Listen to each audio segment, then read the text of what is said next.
So the earliest New Testament manuscripts Yes. are in what language? Great. Koine Greek, right?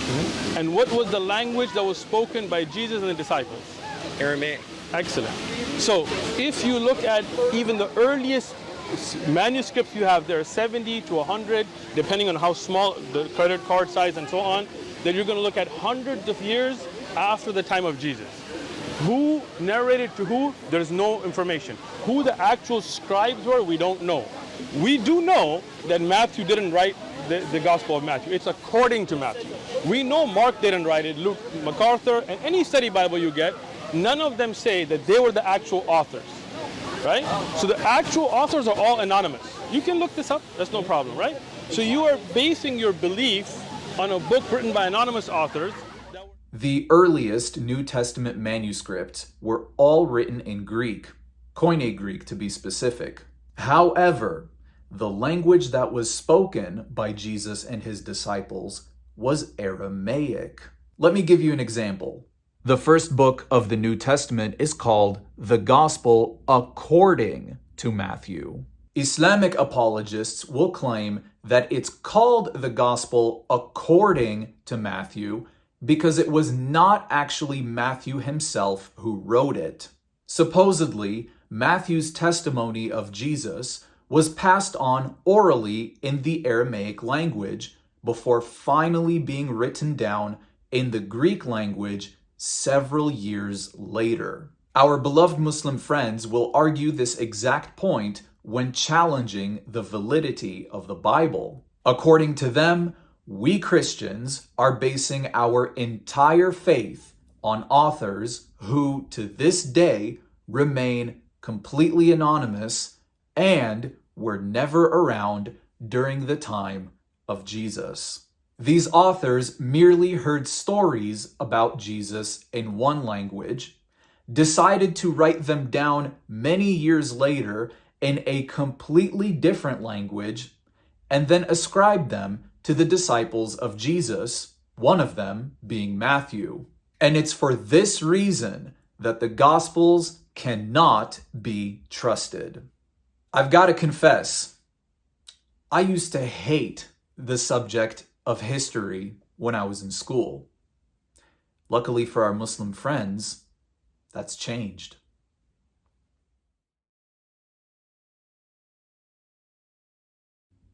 Our adventure begins in the ancient city of Carthage, located in modern-day Tunisia. Sometime between the years of 200 and 225 AD, the Latin apologist Tertullian gave a summary of who wrote the Gospels. He states, "I lay it down to begin with, that the documents of the Gospel have the apostles for their authors, and that this task of promulgating the Gospel was imposed upon them by the Lord himself. In short, from among the apostles, John and Matthew implant in us the faith, while from among the apostolic men, Luke and Mark, reaffirm it." Tertullian explains that the four Gospels were written by 2 apostles and 2 apostolic men. The apostles were none other than Matthew and John, who were 2 direct disciples of Jesus himself. The 2 apostolic men are Mark and Luke, who were closely associated with the disciples of Jesus, but were not immediate disciples themselves. Luke traveled with and wrote down the teachings of the Apostle Paul. And as for Mark, he recorded the teachings of the Apostle Peter, another immediate disciple of Jesus Christ. From ancient Carthage in Tunisia, we now set our sights to Alexandria in Egypt. Clement of Alexandria was a philosopher who traveled great lengths across the Mediterranean, including Greece, Palestine, and Italy. In his search for wisdom, he came to Alexandria, where he would decide to settle. And while in Alexandria, Clement heard the gospel for the first time. A biblical teacher by the name of Pantaenus shared the gospel of Jesus Christ with Clement. Clement would not only go on to be a believer, but he would become the head teacher of the same school where Pantaenus was a teacher himself. Between the years 150 and 200 AD, Clement wrote this regarding the Gospels. Mark, the follower of Peter, while Peter was publicly preaching the gospel at Rome in the presence of some of Caesar's knights and uttering many testimonies about Christ, on their asking him to let them have a record of the things that had been said, wrote the gospel that is called the Gospel of Mark from the things said by Peter, just as Luke is recognized as the pen that wrote the Acts of the Apostles and as the translator of the letter of Paul to the Hebrews.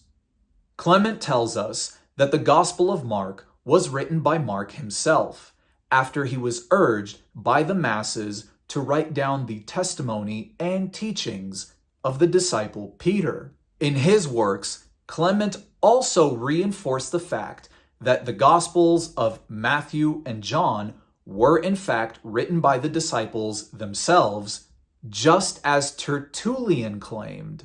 Clement reveals to us that Matthew originally wrote his Gospel in the Hebrew language, while John wrote his Gospel much later on, giving us details about Jesus that are not mentioned in the other three Gospels that came before his.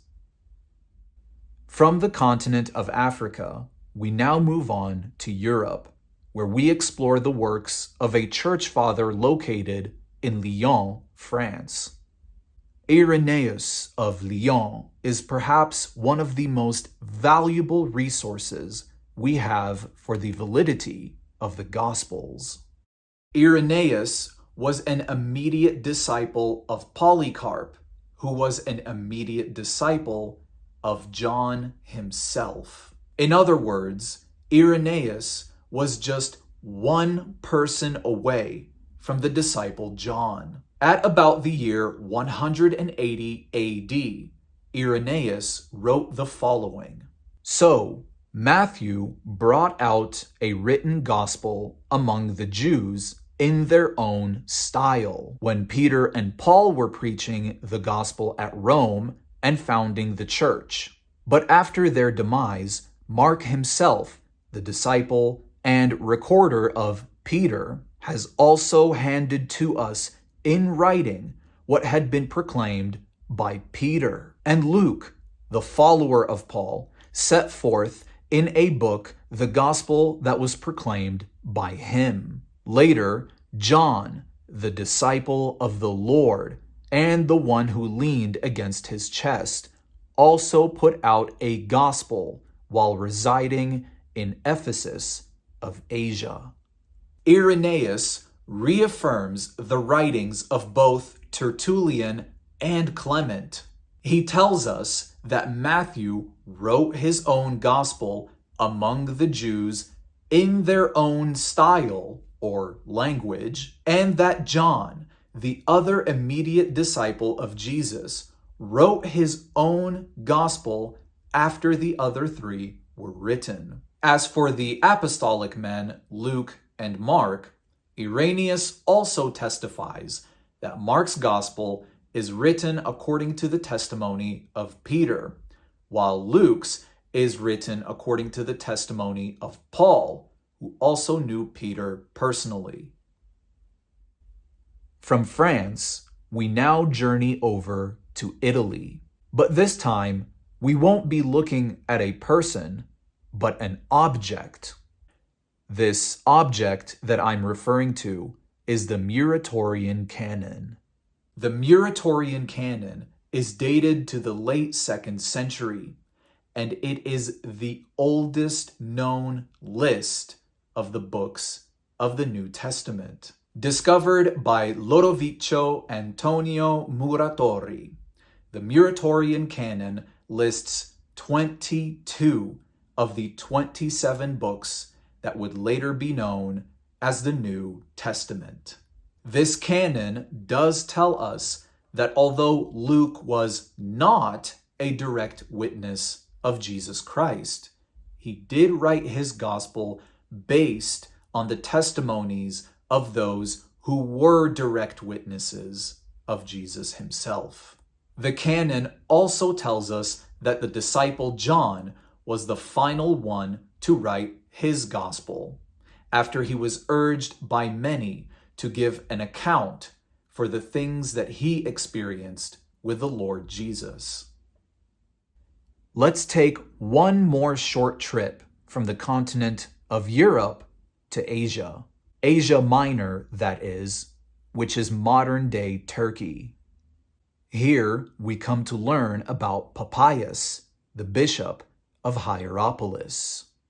At about the year 125 AD, Papias wrote an accurate record of the teachings and works of the apostles as reported to him by John the Elder. So then, Matthew wrote the oracles in the Hebrew language, and everyone interpreted them as he was able. Mark, having become the interpreter of Peter, wrote down accurately, though not in order, whatsoever he remembered of the things said or done by Christ.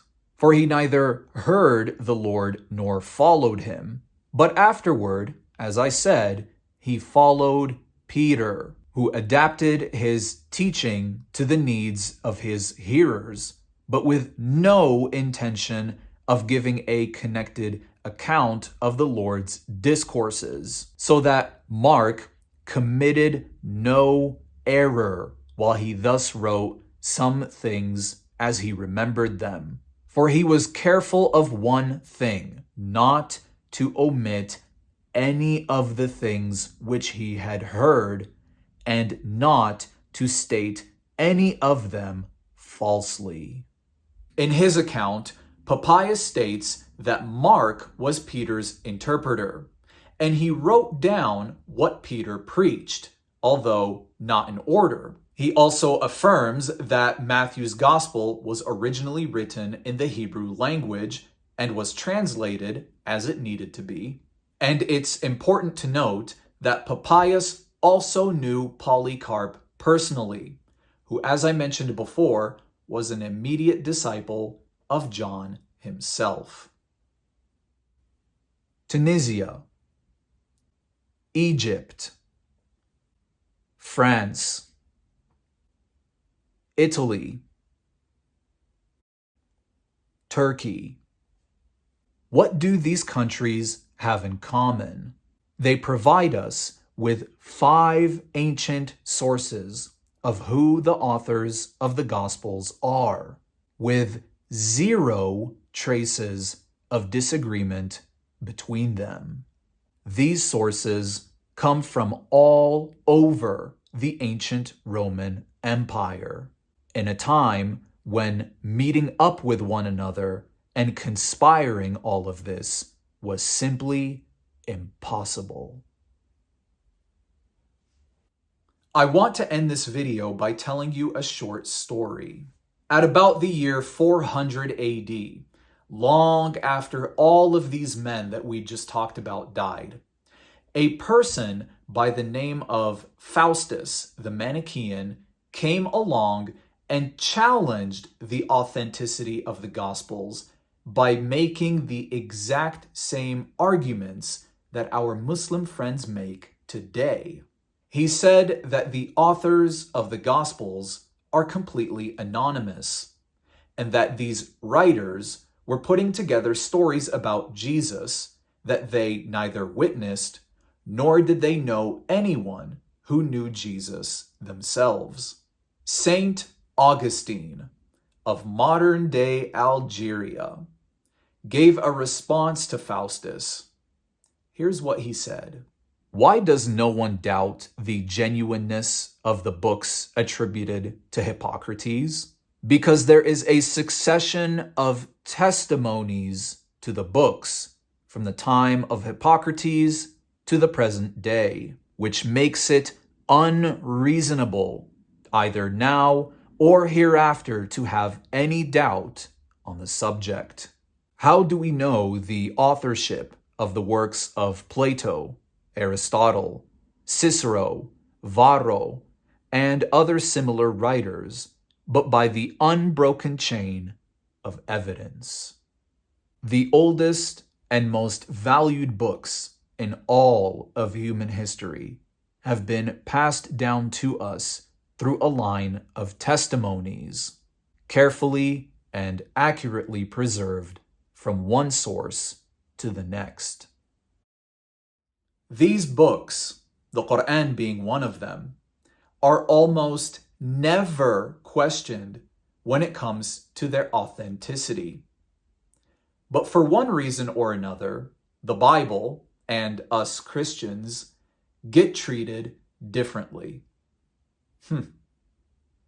As Christ said himself, if the world hates you, know that it hated me before it hated you. Until next time, salam.